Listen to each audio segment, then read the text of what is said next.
نکاح فری میں پڑھاتا تھا, پیسے نہیں لیتا تھا. مجھے عجیب سا لگتا تھا نکاح پڑھا رہے آدمی پیسے لے رہا ہے اس کے. لیکن کیا ہوا 4-6 دفعہ مجھے اندازہ ہوا کہ بھائی یہ نکاح نامہ بیٹھ کے فل کرتے رہو, نادرا سے وہ لوگ بھی پیسے مانگتے ہیں, نادرا سے رجسٹریشن کرواؤ اس کی, اچھا خاصا ٹینشن والا کام ہے. یا تو میں پابندی لگا دوں, میں کسی کا نکاح نہیں پڑھاؤں گا, یا مجھے کوئی بندہ رکھنا پڑے گا. پھر میں نے بندہ رکھا کیونکہ میرے پاس بہت زیادہ لوگ آ رہے تھے نکاح پڑھوانے کے لیے.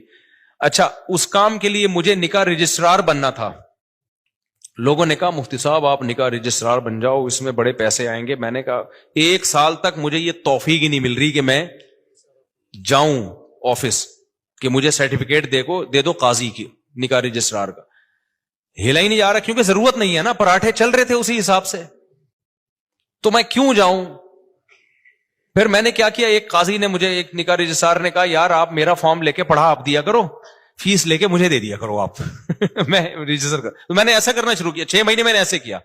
ایک نکاح رجسٹرار آئے, انہوں نے کہا میرے پاس پورا سیٹ اپ ہے, پڑھا آپ دیا کرو, ڈاکومنٹیشن میں کر دوں گا, پیسے کس کو دے دیا کرو.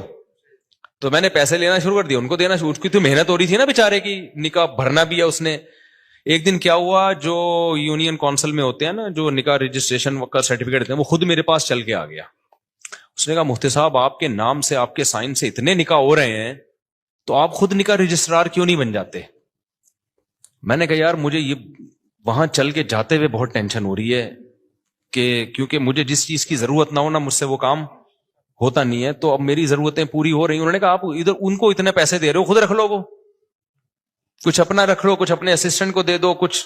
تو میں نے پھر یہ کیا کہ میں نے کہا بھائی میرے پاس ٹائم نہیں ہے. وہ خود گھر پہ آ کے سارا کام کیا, سرٹیفکیٹ پکڑا کے چلا گیا نکاح رجسٹرار. میں نے کہا اسٹیمپ تیرا باپ لگائے گا اس پہ, میرے پاس تو ٹائم نہیں ہے. اس نے ٹھپے لگے ہوئے نا پہلے سے, آپ پر اعتماد ہے آپ مس یوز نہیں کرو گے. پھر میں نے ایک اسسٹنٹ رکھا, میں نے کہا نکاح کہ ساری ڈاکومنٹیشن تیرے ذمہ ہے, تو میں فیس لے رہا ہوں ان کو دینے کے لیے, پھر ظاہر ہے مجھے بھی بچتی ہے. تو اب اتنا بھی استغنا ٹھیک نہیں ہے نا, اتنا بھی شو مارنا ٹھیک نہیں ہے کہ جب کچھ ہو ہی نہیں رہا تو پھر جو رزق آ رہا ہے تو آنے دو. پھر ہم نے اس کی ایک فیس رکھ دی, ہم نے کہا ٹھیک ہے بھائی اتنا تیرا, اتنا ٹائم تو لگ رہا ہے نا. تو یہاں جا کے پھر وہ اتنے نکاح آنے شروع ہو گئے کہ انڈے پراٹھوں سے ہم تھوڑا آگے, ہم نے کہا فری پھوکڑ کا آ رہا ہے بھائی.